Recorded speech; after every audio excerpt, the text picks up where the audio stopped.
Yes. Well, hi, Bernardo.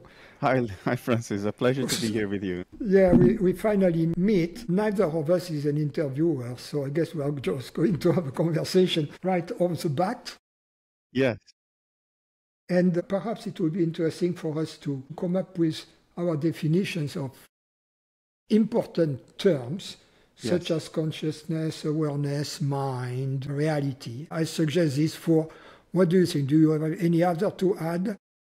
I think these are the important ones. I think as we elaborate on them, maybe we Yeah, will need to we define need some other more. terms. Yes.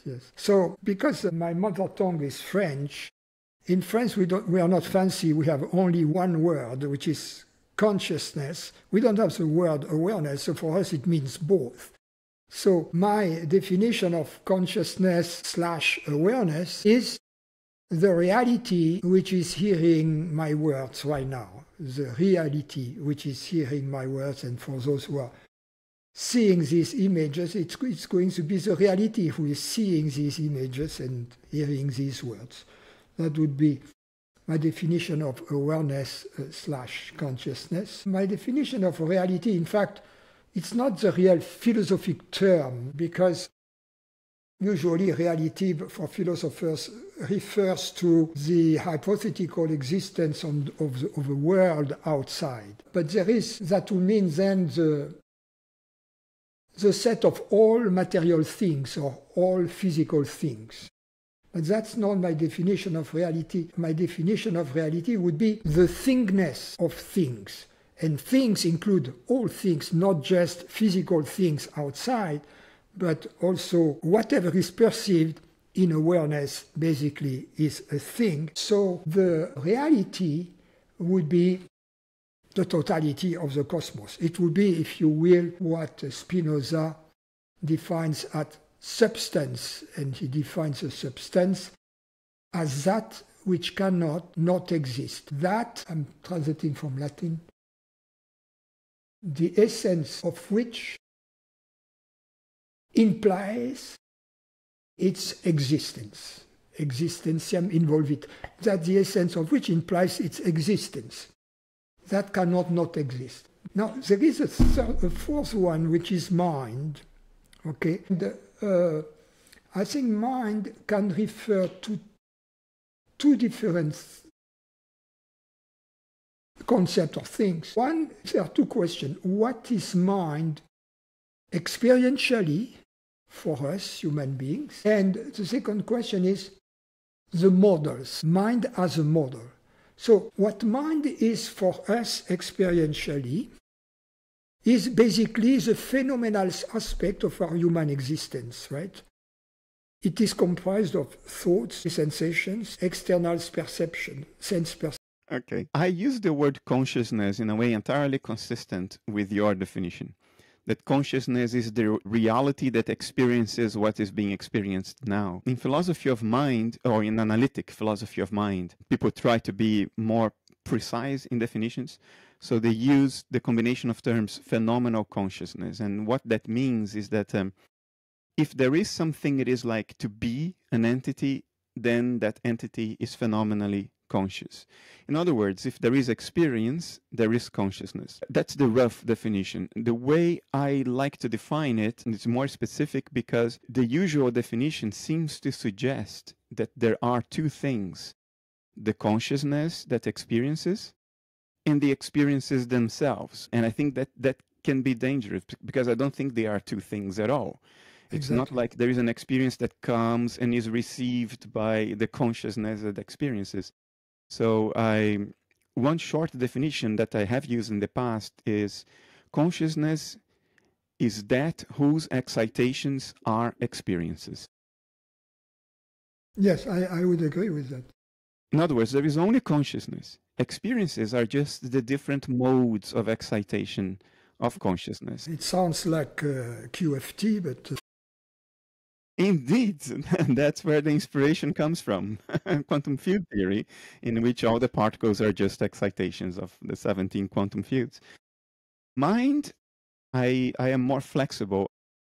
If I'm not prompted, I tend to use the word mind in the same sense as phenomenal consciousness, because in the philosophical tradition, this has been done. Like Descartes talked about psyche in the sense that we speak of as phenomenal consciousness today. But I see validity in trying to reserve that word for something more specific. Like mind could be what Schopenhauer called abstract representations. It is the conceptual part of thinking, as opposed to the intuitive part or the feeling toned part. Is that the Vorstellung, the representation part, versus Willen und Vorstellung?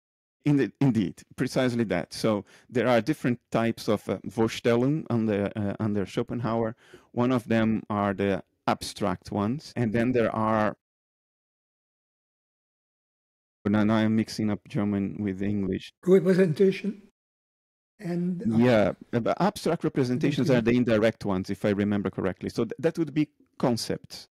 So one could say mind is the conceptual part of conscious activity. But if I'm not prompted, I might use the word mind as a synonymous with phenomenal consciousness. And reality under analytic philosophy tends to be defined as the sum total of what is the case. But of course, this is strange because it is like it's a tautology in a sense. That's Wittgenstein. The world is that which is a case. Yeah, but that's where analytic philosophy originated from. Even though Wittgenstein contradicted himself almost completely later in his life and changed his mind totally, we still have some of those throwbacks to these definitions. So reality would be the sum total of what is the case. In my view, reality and phenomenal consciousness are synonymous. But that's already the result. That's what is involved by my views. It's not... We could say that experientially they are the same. Conceptually, they may or may not be the same, but experientially, they are obviously the same. Yeah, coextensive completely. Yeah. Even our abstract theoretical entities that are not directly experienced in any way, well, they exist as the experience of making the abstraction. Yeah. So even then, they are coextensive. Yeah. Okay. So I have to keep that in mind when we use the word mind. No, I will understand in what sense you mean it. Yeah. Maybe the audience, we need to help the audience to follow along. Yeah. So if we start from there, I think we have to be very careful to make a distinction between actual experience and models. Concept. Of course, the words, as Krishnamurti used to say, the word is not a thing, but there are words that point to concepts, and in that case, and there are words that point to direct experience. And direct experience is always, in my definition of it, is whatever is experienced by consciousness directly. For instance, we can say that an elementary particle is experienced, but it's experienced in a detector, in a hadron collider, but it's not experienced directly by consciousness. So that doesn't qualify as direct experience. You would agree with that? Absolutely. Right? So, in fact, direct experience boils down to, in my view, three categories. At least from the three categories that are human experience, at least its experienced part is comprised of the mind part, bodily sensations, external sense perceptions, and thoughts and concepts. Where would you place emotions and intuitions? That's interesting. Emotions are a kind of a mixture of bodily sensations and thoughts that kind of triggers each other or are synthetically unified in a perception. But I don't think that we can separate emotion from bodily sensations. I think Bodily sensations are a wider category, of course, that includes emotions. Regarding intuition, then, there is a lot to sort out there, because it could be thoughts, it could be a bodily sensation that triggers a thought. But I think the main discrimination we could make among what we call intuitions, we could say that it depends on their origin. There are intuitions that come from the known, from the past, and there are intuitions that come from out of the box, so to speak, out of the box of the mind. And if I use an example, because I use this one because it's a very important one, it is the intuition of being conscious. For me, intuition of being conscious is a type of pure intuition, I mean, of intuition that comes out of the box. I think it's an important point. Let me develop it a little bit. Most people believe that the reason why we believe we are conscious, we believe there is consciousness, is derived from phenomenal experience. Thoughts, bodily sensation, sense perceptions. And they say, no, there is no such a thing as the experience of pure consciousness. They deny the possibility of such an experience. And they say, in fact, we derive our knowledge that we are conscious from phenomenal experience. It's a case of, the word escapes me, like if there is fire, if there is smoke, there must be fire. How do we call that already? Okay. You understand what I mean? I understand. So it's an implication. Implication, yeah. So smoke implies fire. No, it's not the word I was looking for. But anyway, so in this analogy, let's assume fire stands for consciousness. Smoke stands for the presence of a mentation, perception appearing in consciousness. In order for this process, for us to be able, there is a mentation, therefore there is consciousness. If we go back to the fire and smoke analogy, for us to determine that there was fire behind the hill because we saw smoke on top of the hill, we need to have numerous prior experience when we saw fire and smoke simultaneously.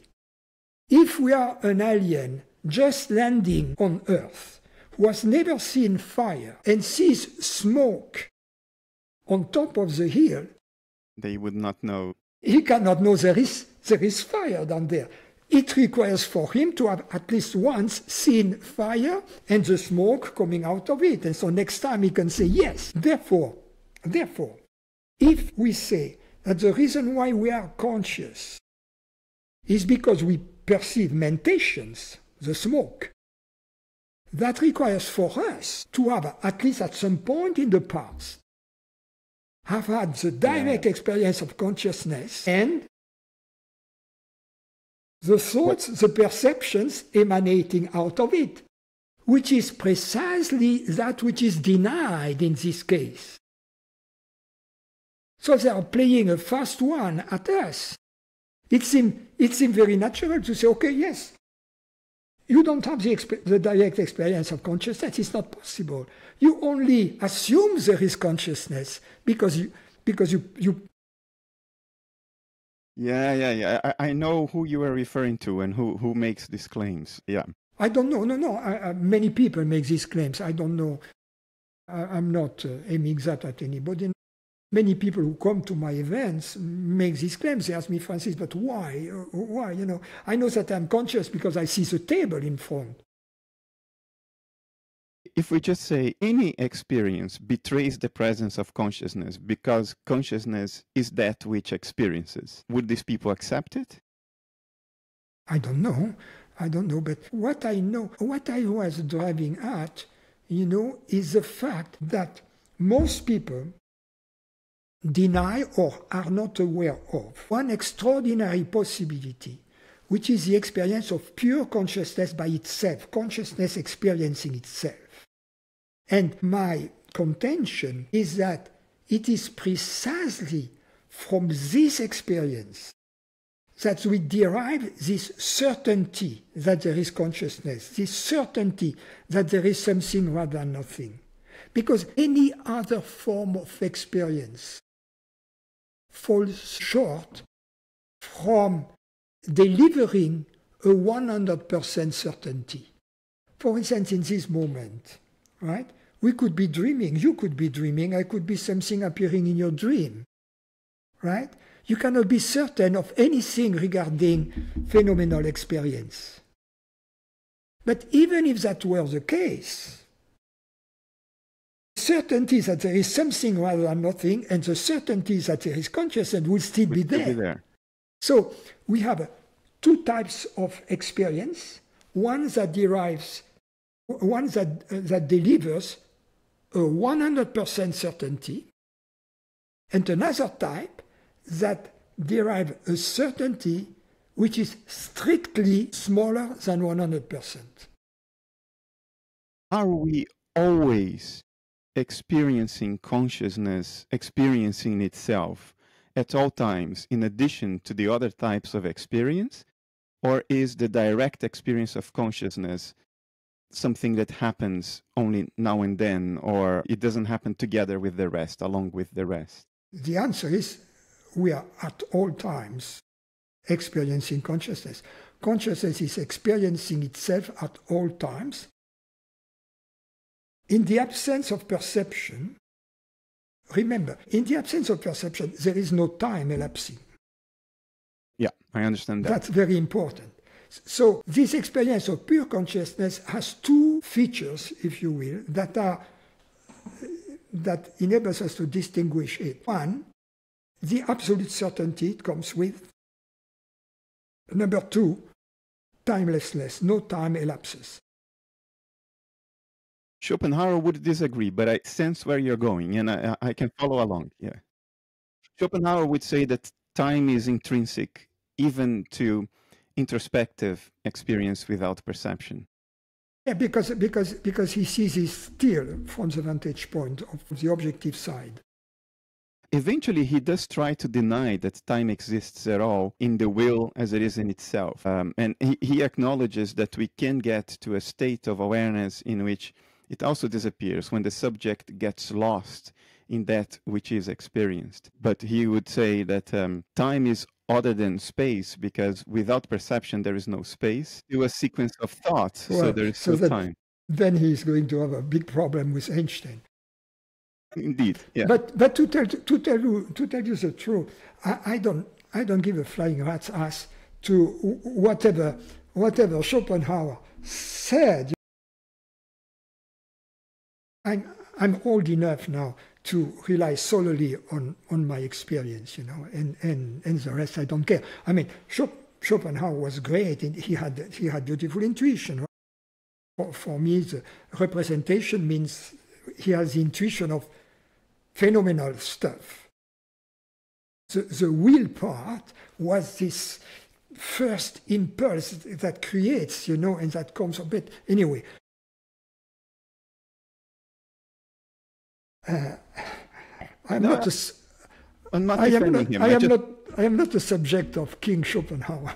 Yeah, no, I didn't mean that. I was just trying to bring other references, but I'm not married to Schopenhauer either. Yeah, that's extremely important. Once we recognize, when we are open to the possibility of the experience of pure consciousness in the absence of perceptions. And of course, that comes with this absolute certainty and timelessness. Because then we are aware of the possibility of metaphysical investigation. We could call it that way, metaphysical or investigation. Because before that, we think that this path is closed. If we think that all there is to us, all there is to reality is perceptions, whether we come from a realist perspective or from an idealist perspective, right, which is idealism à la Berkeley, for instance, then we have decided right off the bat that there was no other direction to explore. So what I'm trying to do is say, no, there is another path of exploration. There is another mode of knowledge which is open to us, which is the mode of knowledge from which we derive this certainty of being, of existence, the certainty of consciousness, the certainty of reality. Now the question becomes, well, are there other stuff? Is there other stuff that we once we have opened this path of exploration, can we learn more from that place? Mm-hmm. You see, can we learn more from that place? And that is interesting. But I don't want to monopolize the conversation. I have a lot of questions, and I don't mind that you monopolize the conversation. I'm here to learn. Well, so am I. Well, you've done some more of that than me before. What do you see as the relationship between what psychology calls metacognition, the ability of consciousness to turn in upon itself and investigate its own contents and recognize itself as subject? That ability to metacognize, is that the same as the pure experience of consciousness itself? I think we have to be clear about what we mean by that. Because it could mean two things that are completely different. It could mean, on the one hand, the experience I'm referring to, the experience through which we know that we are conscious. And it could mean also something else, which is the experience of consciousness itself. It could mean the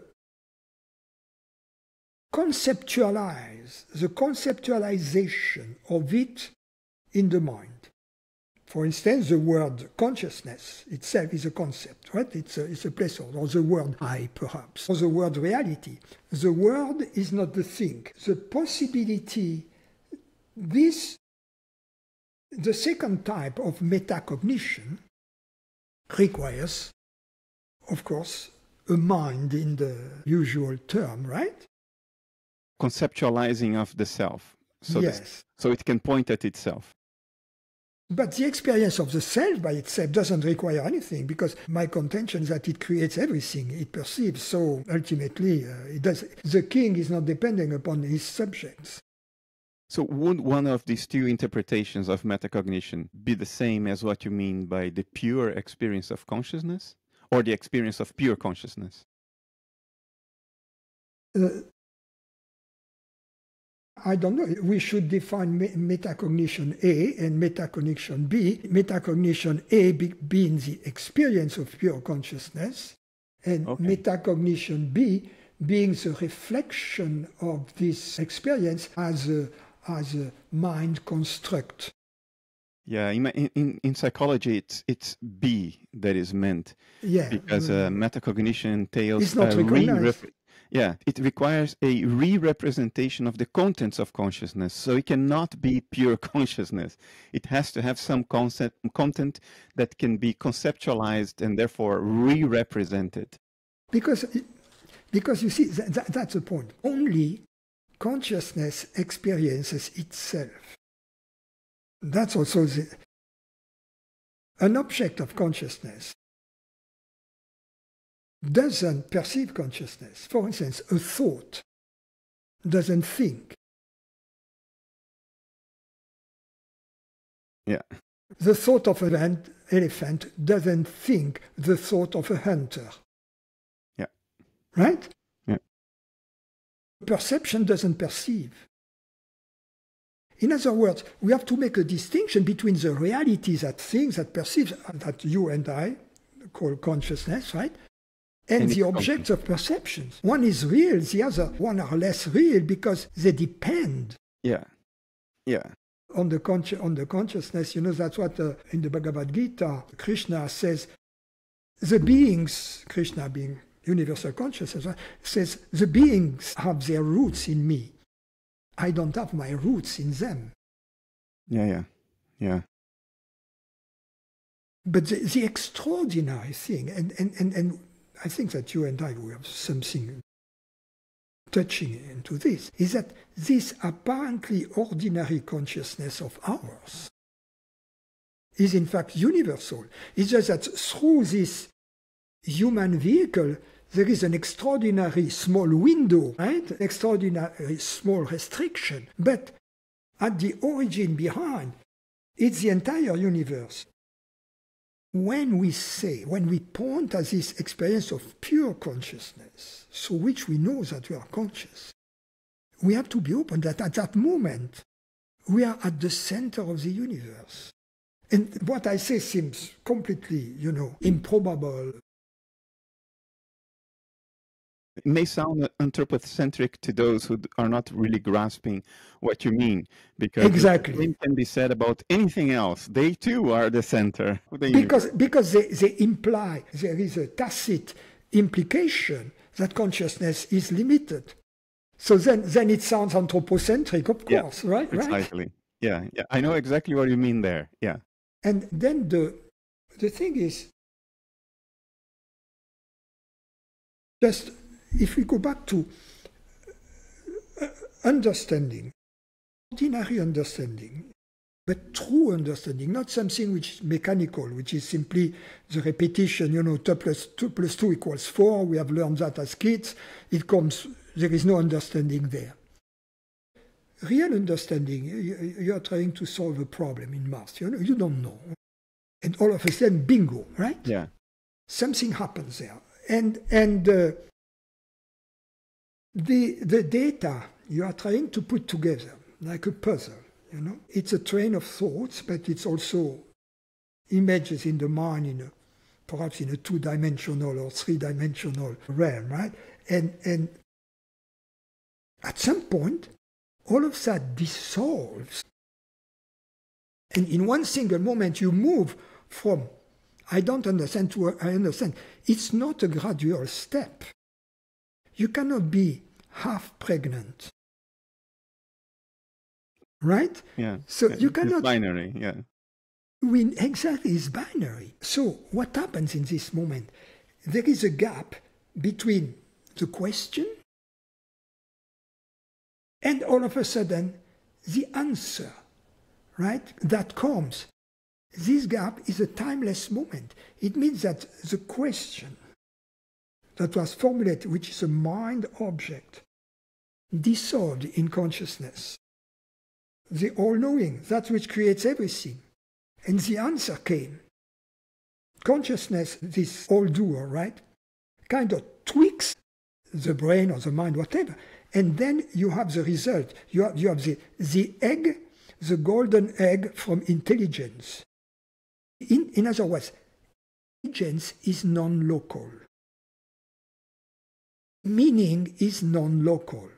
Consciousness is non-local. People believe it is local, but it is not local. Understanding is non-local. When we understand, we are again at the center of the universe, at the center of reality. And that's the place of intelligence. That's also the place of love, of beauty. It's a place of also of eternity and immortality. You see, it's a most extraordinary place, which is our reality as human beings. Yeah, there is some of what you're saying that I recognize instinctively and can argue conceptually for as well. like intelligence being non-local. It's that moment of insight that is outside space-time. There is no where it comes from. It just is. It is immanent in the whole of existence. I resonate with that completely. It's obvious to me. What I have never managed to achieve is a recognition of the experience of pure consciousness without content. And part of my difficulty, I think, is my own conceptual mind. Because if I conceptualize it, my logic goes this way. If you remove all the contents of consciousness and you say that what then remains is the experience of pure consciousness, then that experience becomes the last content of consciousness. Absolutely.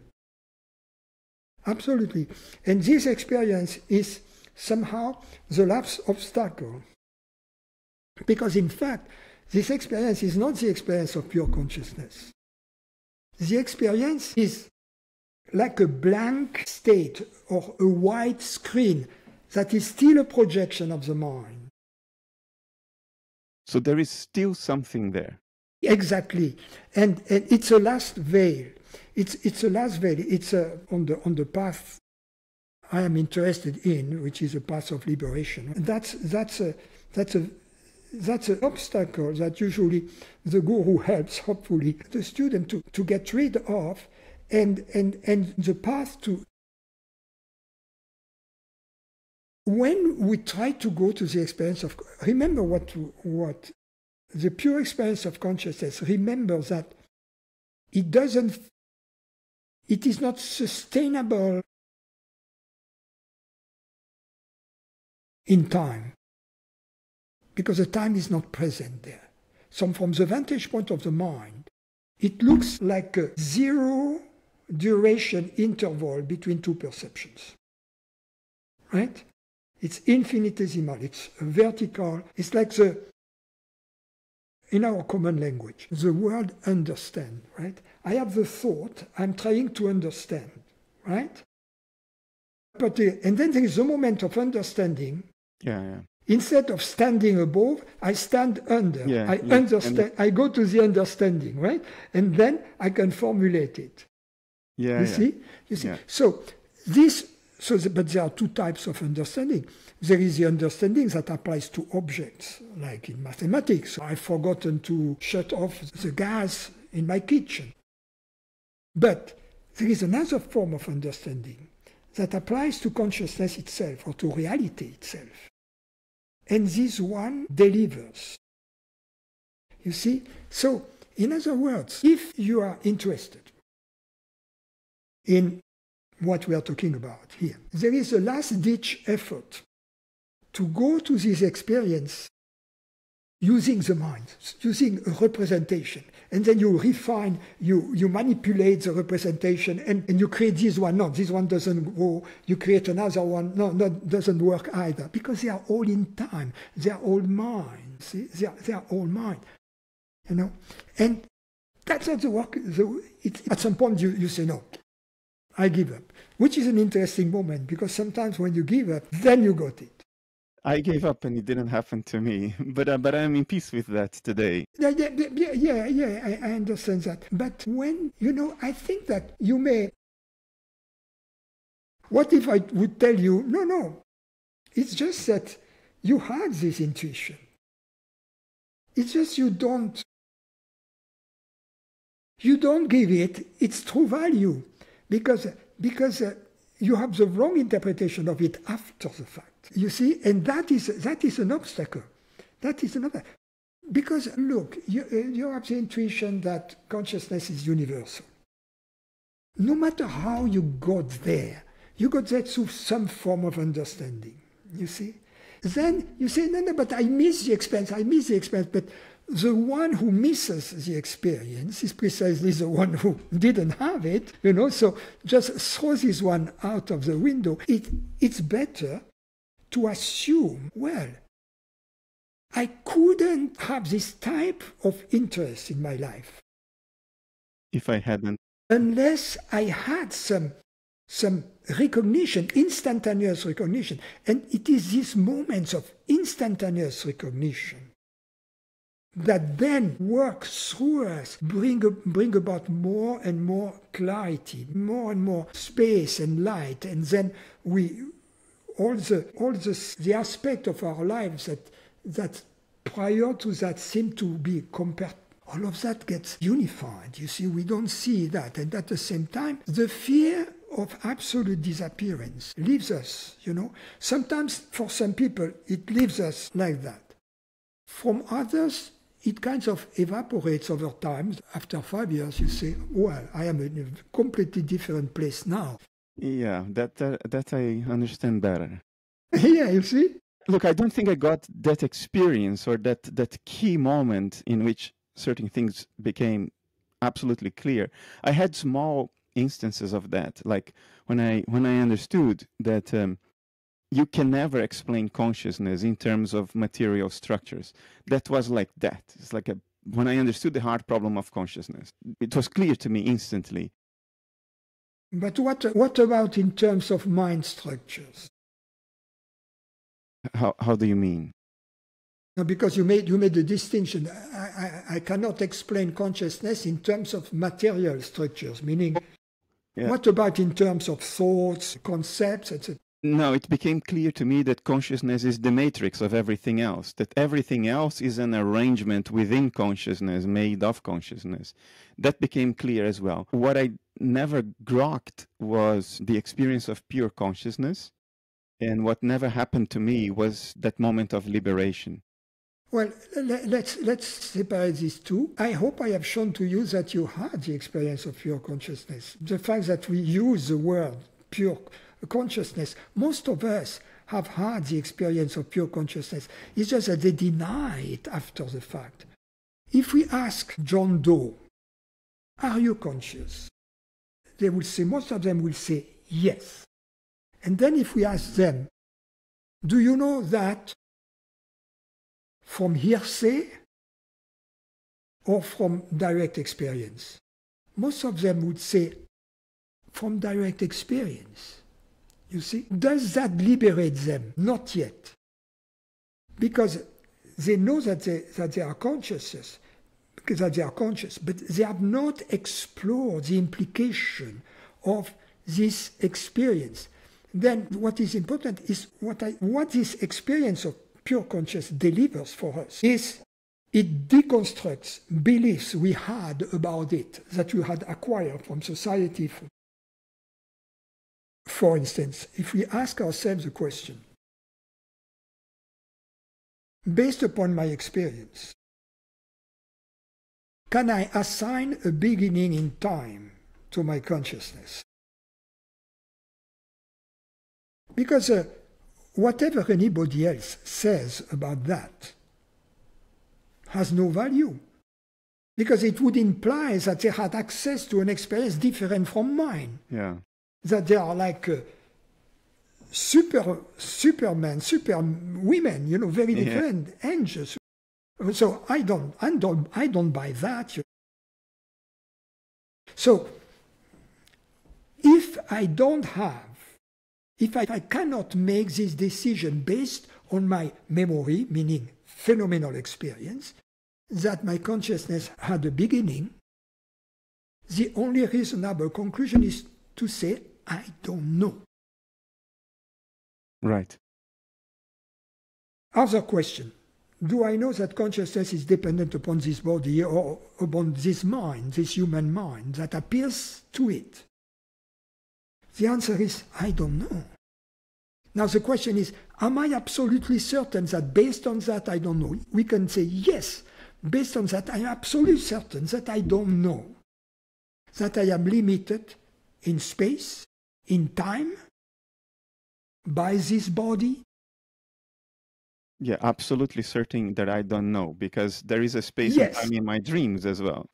We can reach an absolute certainty of uncertainty.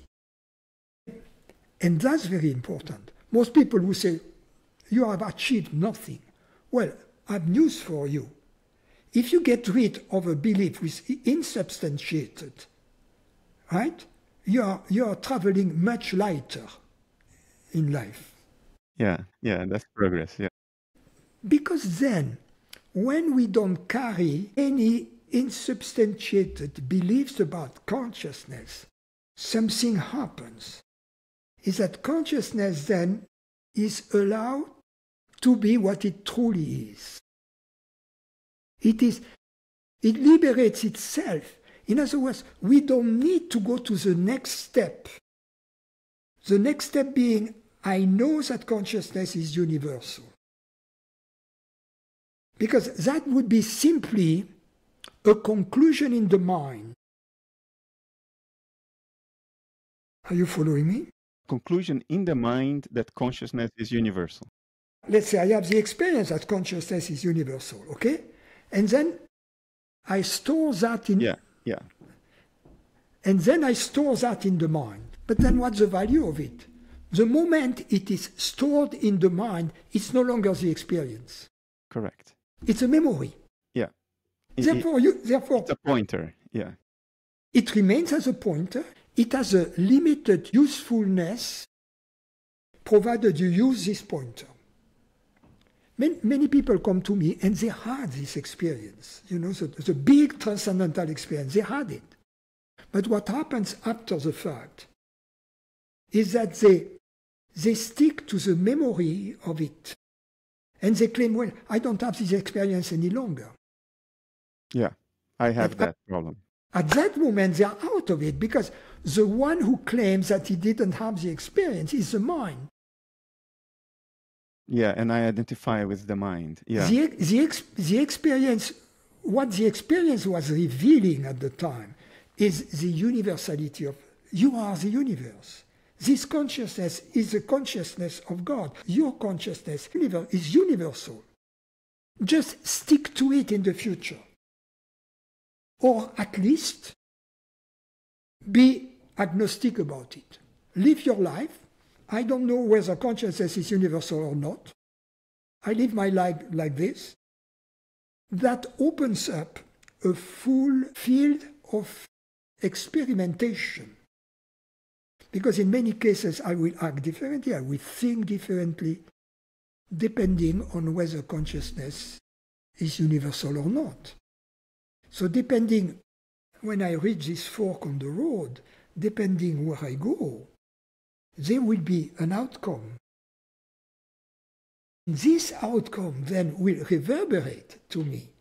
And although it's an indirect verification, we are discovering a new lepton in the Hadron Accelerator Collider. Yeah. We closed our leptons. It's unlikely there will be a new lepton, but who knows? There will be supersymmetric particles. Who knows, right? Yeah, a graviton.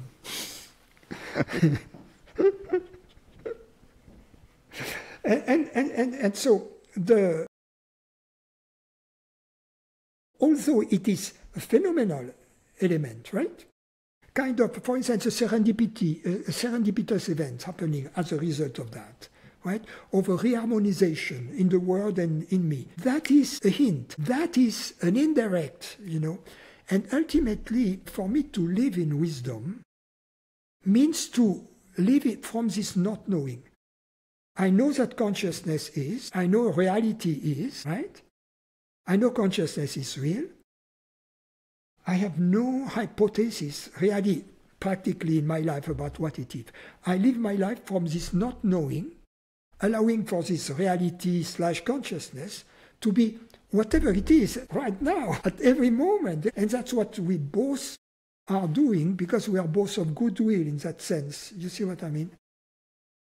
I confess to experience right now a bit of anxiety, and I'll share with you why. I used to search to look for wisdom, understanding, embodied wisdom, understanding, not just conceptual, because very early I realized that conceptual understanding doesn't get you very far. You are still the same wreck you were before, just a smart wreck, but you're still a wreck. Very early I understood that. Maybe it's my mental experience in the way you use the word mind, but whatever I identify with at some point concluded, you can't do it. Other people can, you can't. You are born with the cards that nature hands you. These are the cards you can play. I have some good cards. These ones I don't. And I got to a point where I made peace with my own limitations and whatever impossibilities I thought I had. And I stopped fighting suffering. Because when you fight suffering, you meta-suffer, and that's much worse than suffering. So now I just suffer, and it's okay. And you're giving me hope that maybe I can get there, actually. Maybe I will want to start searching again. And that's the anxiety I feel slightly now. The hope, the anxiety that comes with the hope, though maybe, who knows, maybe, just maybe you get there. And I don't want to want that at this point, if you know what I mean. I don't know if you've ever come across a case as neurotic as mine, but I'm being open to you. There is a feather sort of tickling me now, like, perhaps, who knows? That's good. That's good. But you know, let me ask you a question. When you think about those matters, consciousness, life, reality, doesn't it trigger in you some thrill of happiness? In a sense, yes. In a sense, no. Mostly, my experience of doing philosophy comes out of a sense of responsibility. It's like I have the words, so nature can do the words through me, so it's my responsibility to do that. It's like a weight. It's like a bag on my shoulders. And every book I finished is like, oh, thank God. And then when the next one pops in my mind, I go like, oh shit, oh no, here we go again. So from that sense, no. But there is another sense that Rupert predicted from me years ago when we were having dinner at some restaurant in Amsterdam years ago. I don't remember exactly when. And I shared with him what I thought was true, and it was true at the time. I told him, all my idealist talk, it's all head stuff. It's conceptual play. I can play that conceptual game very well, and it is intellectually satisfying to me, and I share that, but I don't live it. And then he said, you will. It will happen slowly. You will not even notice that it's happening. And that prediction came true. I'm not as neurotic today as I used to be, and I can't even tell you when that happened or why that happened. Exactly. But I'm still neurotic. You know, I remember because the first time I told you perhaps 6 years ago, Rupert was in Temecula visiting and told me about you. And I remember asking him this question about you. Is he happy? And he said, well, he confesses he's not. Something to that effect. Yeah. And it is this passage from the concept to the experience.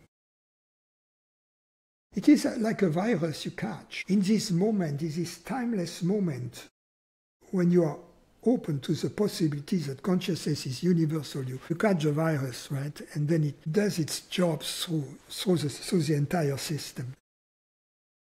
I feel more content now than I was when Rupert and I had that discussion. It was more than 6 years ago. It was way before the pandemic, maybe 2016. I don't remember. Or perhaps it was, yeah, perhaps I don't remember. Yes, when he told me that, it must have been like perhaps 10. I don't know. Maybe he told you a little while later. But today I'm more content than I was. I wouldn't use the word happiness. It's something too exultant. It's not really part of... I have more peace, but peace in the sense of acceptance. No. I accept what is in a very honest way. I know. A very heartfelt way. You know, you're blatantly honest, and that's very beautiful. That alone is very beautiful. I mean, for people who see us, it's very clear, and I think that's something scientists have. You know, this brutal honesty. Brutal, you know, the facts are the facts. You know, the facts are this body is subjected to all kinds of problems. This mind also, and yeah, life is not always pink, right?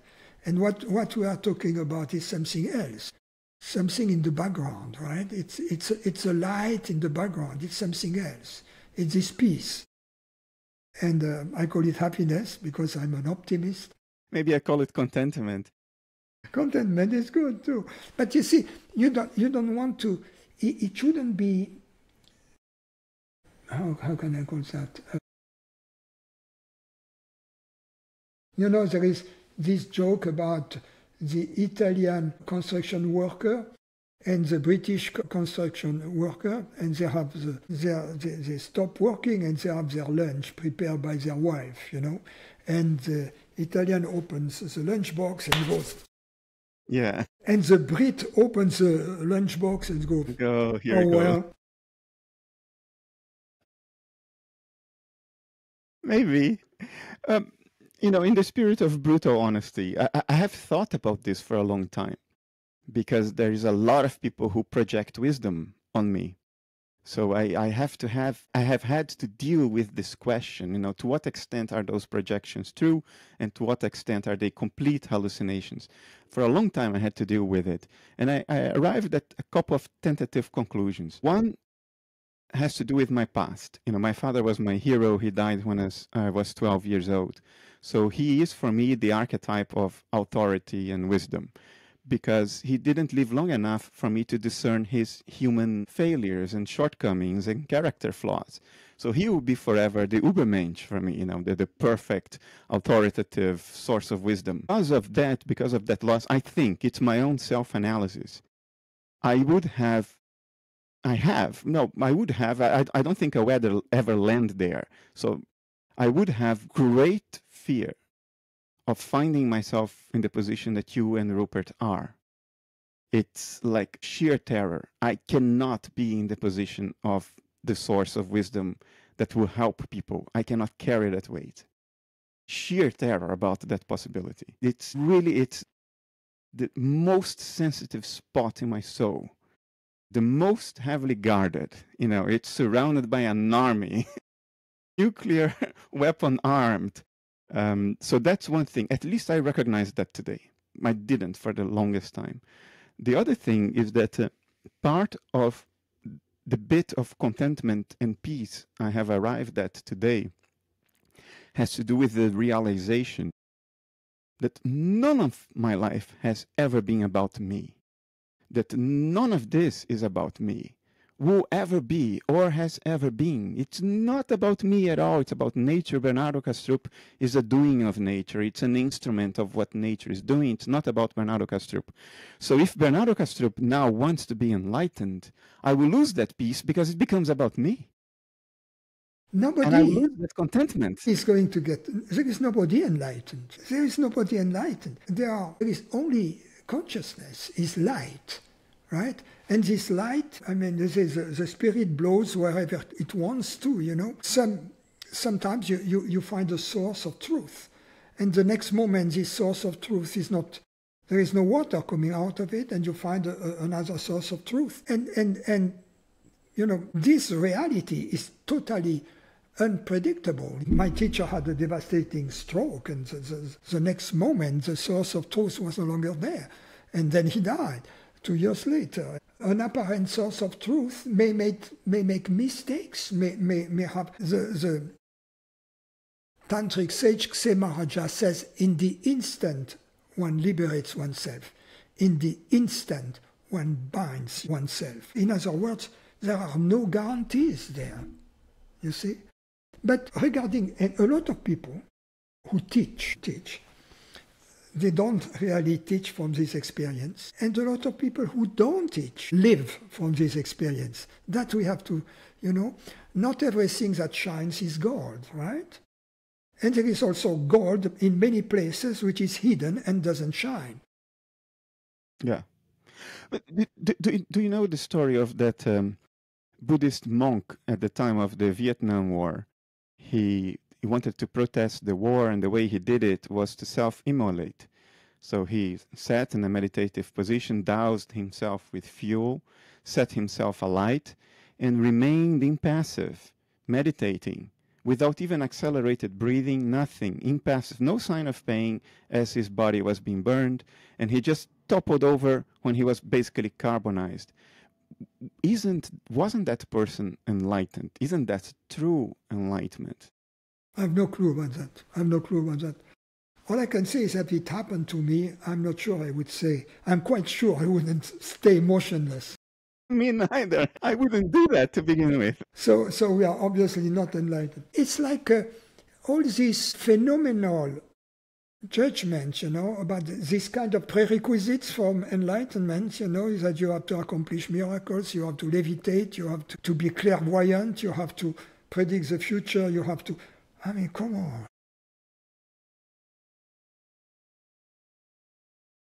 You teach. You have been teaching for many years. You've changed a lot of people's lives.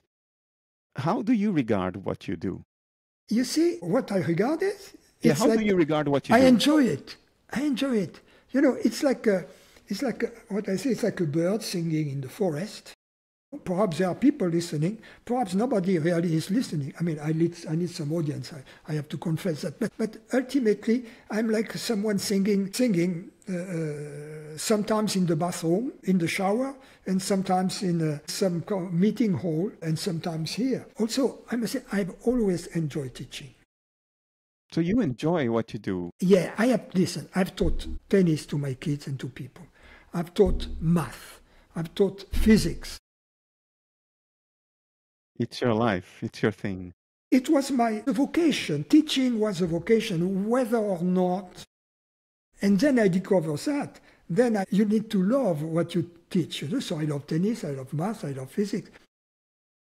I love more of that. Let's call it philosophy, right?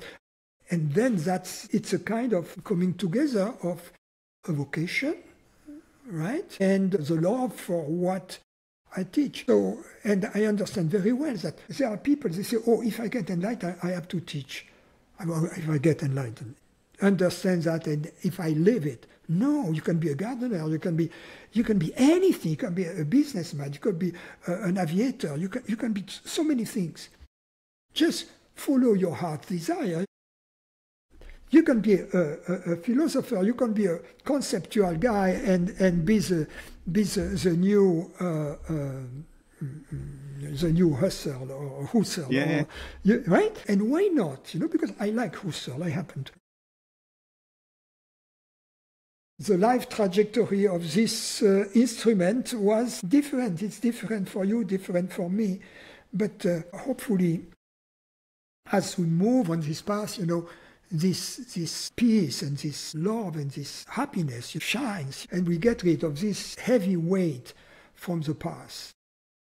I noticed, for instance, in my case, the reason I became interested in this thing,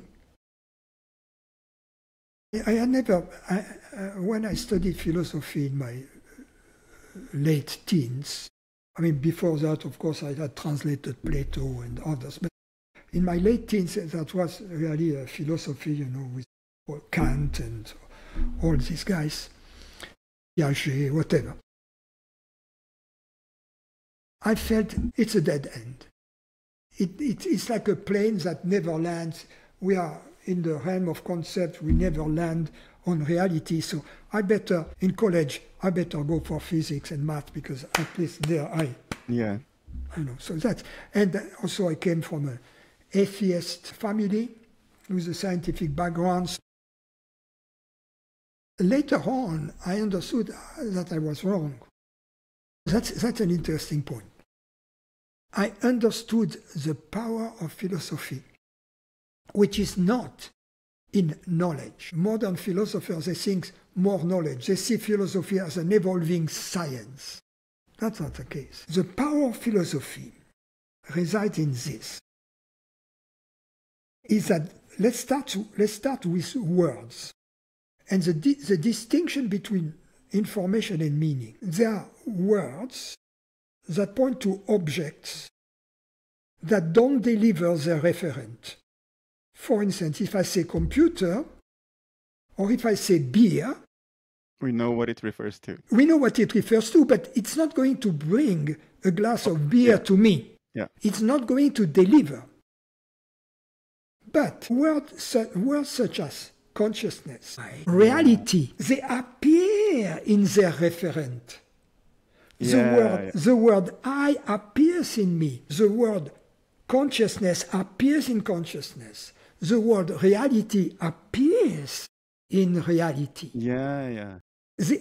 So they have a unique feature that as they dissolve, because they cannot maintain themselves. It's an energy. This energy is going to dissipate, right? They taper off and they lead to their referent. They lead to this timeless experience of I, of reality, of consciousness. We don't notice it. The way we notice it is in the form of understanding. Oh yes, I know I am conscious. Yes, I understand what Francis said. Yes, I get it. Yes, that's true. Yes, that's my experience, you know. That's the way we formulate it after the fact. It's too late. We are being killed already by the virus. Yeah. It's too late, you see. But so the power, it's a kind of, if you take the universe of words, there is a singularity. And the singularity is a subset of the words like consciousness, reality, I. We can find others, God, substance, being. It's a subset. So if you consider that all the words which share this quality of self-reference, we could say, right? Self-reference, okay? You could put, it's an equivalence relation, right? So you have the set of these words with this equivalence relation, and you call it R. And if you have the quotient set of all the words, all the sets of words by this one, then you have this singularity there. You have this, and that's this simple singularity, for me, is a real foundation of philosophy. But of philosophy as I define it, not as a mode of acquisition of knowledge, because I feel that, okay, we go back there, yeah, perhaps another Historically, it didn't go into many places, philosophy defined as a kind of science, right? It didn't produce much. But exactly. I understand what you're saying. And it begs the question, you know, what is the goal of philosophy? Is that more knowledge? Because then science does quite a good job in this regard. You see, I don't think that philosophy can compete with physics. In practical applications, right? It is something about the recursiveness of self-reference. There lies the value. This is the most original and compelling definition of philosophy I have heard. You know the word of John Wheeler, the famous physicist. Philosophy, I mean, I'm paraphrasing, but it's about that. Philosophy is far too important to be left to philosophers. Oh, nice kidding. Yeah, he's a man. And so, what's the goal of philosophy? You know, I like this definition. I think it's a French philosopher, Jacques Maritain. I don't know whether you know him. I have heard the name, but I don't know his work. I think he said somewhere, the goal of philosophy is to liberate oneself from fear through the use of reason. So, my definition is the goal of philosophy is happiness. Philosopher, and that's the antique. You know, it was about the art of living. You take the cynics, you take the Stoicians, you take the Epicureans, you take all of them, Marcus Aurelius, you take all of these old guys, you know, Parmenides, etc. It's about how to live the life. Yeah. yeah. Epicurus gets the fame for it, but everybody else is trying to do the same thing. Yeah, indeed. Even the Stoics. Yeah. It's about, and that changed, and especially when modern science took off, then people like Kant, they were kind of jealous, you know, so they wanted also to build philosophy in the same way that you built mathematics, starting with, let's say, set theories and, you know. Yeah, axioms, theorems. that didn't work really. Yeah, we just need to look at analytic philosophy today, and even a brief glance will show us that it definitely did not work, and probably will not work. Francis, I really want to stay talking to you. I have visitors arriving. Of course. Beautiful. Can we do this again? We do it again. So are you willing really to do this again? Because you're not getting much from me. Basically, I'm getting more from you. But if you're willing to do it again, I would love to. I'd love to do it again. But there are many other topics we could explore, such as connection of that with physics, computers. Yeah, AI. Meaning versus information. How does that relate to quantum physics, science? Benefit from this? I'm not sure at all. What's the connection there? You see, I have some opinions about that. Yeah, and maybe experience. Okay, so it was very sweet to see you. I'm sorry, I talk all the time. But I made you do it, and I knew I was doing it. Maybe it was a little bit egocentric from my side, but I couldn't resist. I needed to hear certain things from you. I really wanted to. But we do it again. I promise I'll try to say more. And I'm not sure, do you really want to make that public? Let me stop the recording. I am okay. Yeah, I did it.